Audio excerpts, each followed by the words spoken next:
এখানে কোনো ফাঁসালা কথা নাই, আজে বাজে কথা নাই, আলতু ফালতু কথা আমরা বলার মানুষ না।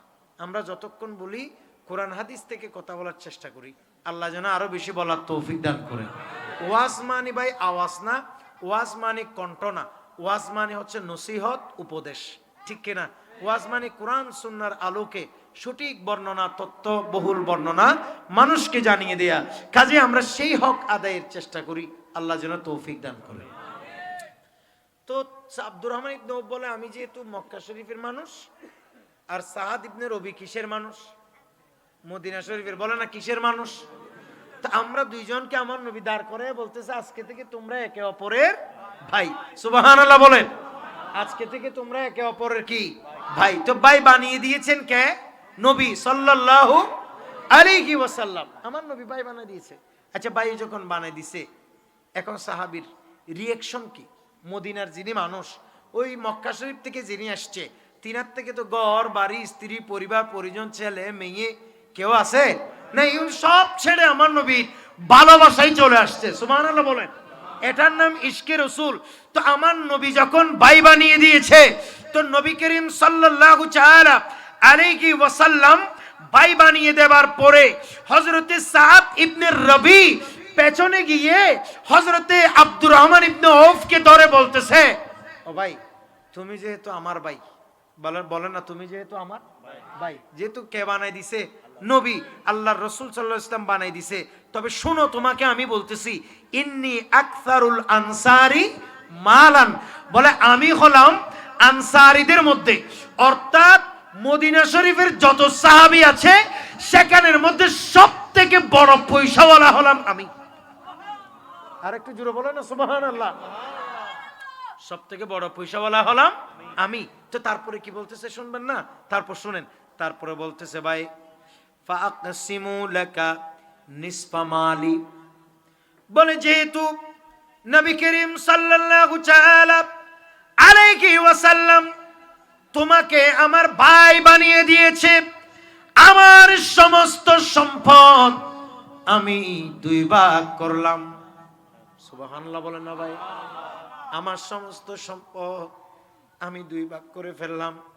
যেহেতু নবী তোমাকে আমার ভাই বলেছে, তুমি যেহেতু আমার ভাই, এই জন্য আমার সম্পদ যা আছে এগুলাকে আমি দুই ভাগ করলাম।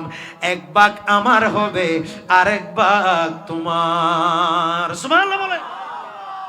আল্লাহর নবী সাহাবায়ে কেরামের আদর্শ দেখেন, শুধু সেটা নয়, এরপরে তিনি বলেছেন, ওয়ানজুর আইয়া যাওজাতাইয়া হাওয়াইতা নাযালতু লাকা আনহা ফাইযা হাল্লাত তাযাওয়াজতাহা, বলে হে আমার ভাই শোনো, তুমি যেহেতু মক্কা শরীফ থেকে আসছো, তোমাকে এখানে কেউ চিনে না, তোমাকে এখানে কেউ মেয়ে দিবে না, তোমার যেহেতু বউ বেটি কেউ নাই, আমি তোমাকে স্পষ্ট জানিয়ে দিলাম, তুমি আমার সাথে আমার ঘরে চলবা।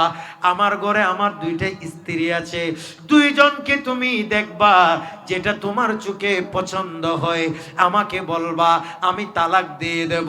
তারপর ইদ্দত যদি শেষ হয়ে যায়, তুমি আমার ওই স্ত্রীকে, তালাক দেয়া স্ত্রীকে তুমি বিবাহ করে নিবা।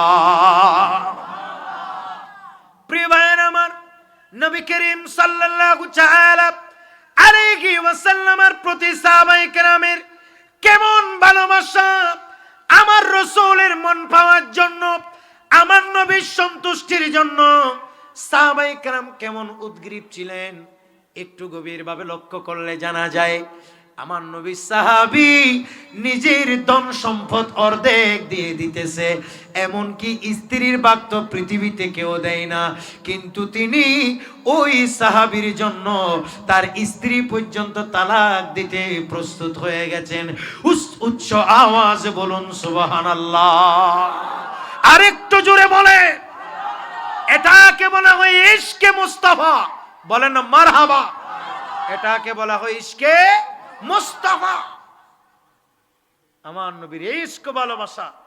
আর এখন আমরা হলে থাকলেও বলবো যে নাই, নমাতে ঠিক নেবে, ঠিক থাকলে বলবো যে কি নাই।